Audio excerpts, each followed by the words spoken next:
After being squashed by my best friend forever, Nia Jax, on last night's Raw, and failing to qualify for the Money in the Bank match despite having the best flying elbow in the business, I want to see her do it off a ladder. Fans started calling for the former NXT and WWE Women's Tag Team Champion, the latter of which she only lost 10 days ago, Kairi Sane, to leave WWE, and they might just get their wish. Dave Meltzer revealed last November that Kairi had expressed interest in exploring other options outside of WWE once her contract had expired, which was reportedly in early 2020. And then Japanese all-women's promotion Stardom, where Sane made her name, publicly said they wanted her back. Stardom had just been bought by New Japan's parent company Bushiroad, and they apparently want to re-sign their biggest stars that had left for NXT over the last few years. And now, following Kairi's squash match defeat last night, she's fueling the speculation over leaving WWE herself, liking numerous tweets from fans that are very negative on WWE, with some saying she should leave the company and that she deserves better. According to the previous reports, Kairi's Kabuki Warriors tag partner Asuka is actually very happy in WWE, so if Kairi does leave,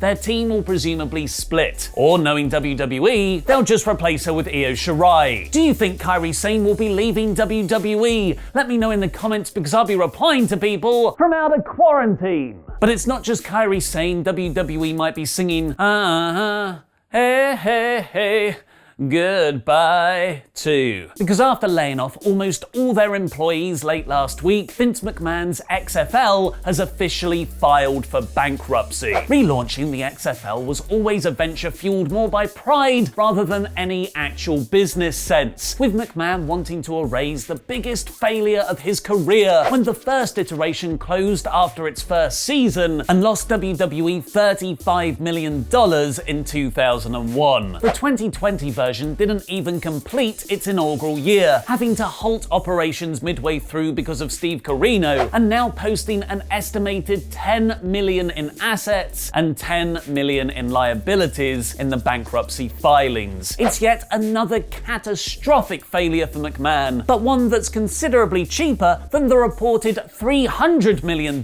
he was prepared to lose in trying again at the league. The problem is, though, is that the bankruptcy filings reveal it wasn't actually all his money. WWE is listed as owning 23.5% of Class B shares in the XFL, despite McMahon constantly stating that WWE and XFL were two separate entities with no links whatsoever. This is particularly relevant to a lawsuit filed late last year by a WWE stockholder who was demanding more clarity over the link between WWE and the XFL and whether McMahon's actions were in the best interest of WWE shareholders. Dave Meltzer has revealed that lawsuit was either dropped or settled, but these official documents heavily imply McMahon was deceiving shareholders in his own company. It's unlikely any repercussions will fall to McMahon, though, because of his new favorite finishing move: legal loopholes. It's like a really contrived pinning combination. McMahon reportedly updated his employment agreement in July 2018 to state any time spent on Alpha Entertainment, which is the parent company of the XFL, would not be considered a conflict of interest. And that's not the only time McMahon busted out his signature move this month. Thanks for your support on Patreon, the Beast, Brock Taylor. WWE is reportedly continuing with Raw, SmackDown, and NXT as live episodes, rather than pre-taping them in bulk, which poses a significantly higher risk of spreading Steve Corino. This is apparently because McMahon is worried about violating WWE's contracts with TV networks Fox and USA, which only allow for a limited number of pre-tape shows a year. It wasn't just a wildly reckless decision in terms of their wrestler and crew safety, who now have to travel and attend attend 3 shows a week, but also in worst case scenario planning. What if the government does shut down all movement, stopping WWE making any new content at all? Enter the mayor of Florida, Jerry Demings, who originally said WWE wasn't essential, but after conversations with Orange County Governor Ron DeSantis, they reversed their decision. WrestleVotes have revealed WWE wrestlers and staff still working shows are uncertain, as many know they shouldn't be there, but realize this is their job. A job that includes putting on Monday Night Raw, no matter how morally dubious that is, which I'm going to review in about 5 minutes. Drew McIntyre opened the show by thanking the fans, did some director's commentary for his Big Show match, and then challenged the WWE locker room, which was answered by Andrade dressed in a Quality Street rapper. He still looks pretty sexy. This is awesome for many reasons. It's McIntyre versus Andrade, it's US Champion versus WWE Champion, but most coolly, it's a reprise of their excellent NXT title feud from 2 years ago. The opening match was the first Women's Money in the Bank qualifier. Interestingly, a heel versus heel fight of Asuka versus Ruby Riott. Asuka appears to have really gotten over with Vince McMahon in recent weeks. I'm guessing because he finds her angrily yelling in Japanese funny, because this is the second victory in a row she's been given in a very good match against a former Riot Squad member. After already announcing he's retired about 9 times this year already, MVP ran down the men's Money in the Bank qualifying matches for next week, which includes Rey Mysterio versus Murphy, yes please, Aleister Black versus Austin Theory, it should have been Angel Garza, and Apollo Crews versus the no longer retired MVP. A mid-card wrestler who keeps retiring and then coming out is actually quite a fun gimmick. Unfortunately, WWE aren't intentionally doing that character. It's just bad storytelling. After his terrific match against Apollo Crews last week, Aleister Black beat Oney Lorcan in a short, heavy-hitting bout. Optimus Lynch talked up Money in the Bank while keeping her Baszler feud spinning, talking in playing card metaphors, calling Queen of Spades Shayna the Joker, while Becky wore Jerry Lawler's hat that one time, making her the king. Wait a second, Charlotte also calls herself the queen. Oh god damn it, it's actually a Becky versus Charlotte feud they're building. Presumably just as frustrated as us, Baszler squashed Sarah Logan by kayfabe breaking her arm. This was one of Shayna's best segments yet. Zelina Vega continued to make her presence felt across Raw's midcard, being on commentary for Austin Theory's match against Akira Tozawa, ahead of his Money in the Bank qualifier next week. I love factions, but I don't quite get the appeal of Theory yet though, who doesn't quite fit into Vega's faction, and he didn't stand out against Tozawa in victory here either. Andrade and Angel Garza, who Raw should be pushing over Theory, came down to beat up Akira afterwards. Case in point, Garza chatted up a really hot photographer at ringside, who's definitely totally 100% real photographer. He continued to ooze charisma, squashing enhancement talent Tahuti Miles, and then Zelina Vega's gang of sexy men, official faction name coined, all beat the jobber up. Sadly, the jobbing wasn't done there.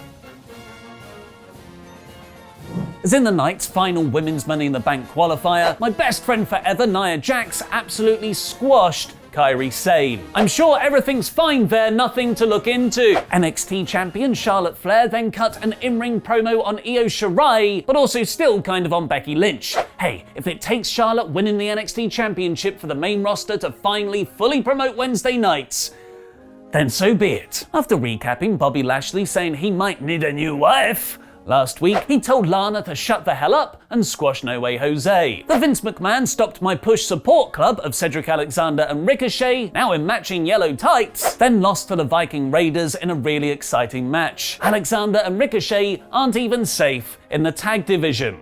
Caruso alert! And then the Street Profits joked about facing the Raiders for their Raw tag titles, for Bianca Belair to yell at them to take things seriously. She could actually be a really good straight person alongside their goofiness. And the main event was the very well built Andrade versus Drew McIntyre, complete with Vega's gang of sexy men at ringside. I'm loving that name. It unfortunately only went 5 minutes, but they told a really cool story of Andrade working over the arm Drew injured in their NXT title match, with Vega and her sexy men constantly distracting McIntyre at ringside. Drew overcame the odds by beating Andrade with a Claymore. McIntyre looked great, but Andrade losing in 5 minutes undermined the faction Raw spent so much time building up this week. WWE finished on a great angle to make up for it though, with Seth Rollins stomping Drew into redemption. What did you think of Raw? Let me know in the comments down below, because I'll be replying to people from out of quarantine. And click that eye above my head to give your rating. This was actually a really solid episode of wrestling TV. Pretty much all the matches had stakes, thanks to the Money in the Bank qualifiers, and Vega's gang of sexy men versus Drew, plus Seth's foreshadowed attack were told really well. This week's Raw is a high average. As I might have mentioned a few times already, the world is ending right now, and because of that, the new issue of our WrestleTalk magazine won't be available in UK shops. But thanks to the magic of the interwebs, you can still buy your very special collector's edition, both in print and digital form, exclusively from WrestleTalk.BigCartel.com. Links in the video description below. This is a limited print run with a historic Wrestling on Lockdown front cover. You can frame that beauty, charting the day-by-day diary of events since the start of the outbreak, with former Power Slam editor Finlay Martin reviewing WrestleMania, an interview with the recently retired Martin Kirby, a look back at Goldberg's very weird WWE career, and making his WrestleTalk magazine debut, Adam Blompier's very special fantasy booking piece on how he would have booked Becky Lynch's road to WrestleMania 35, along with all our usual features. If you've ever thought about getting into our WrestleTalk magazine, this is the issue to do it with. So order yours now by clicking the link below, or go one better and take out a subscription and order all the back issues too to complete the set. WWE 2K21 has reportedly been cancelled for this year. Find out what's going on by clicking the video on the right, and set your reminder, folks, for Quizzlemania 3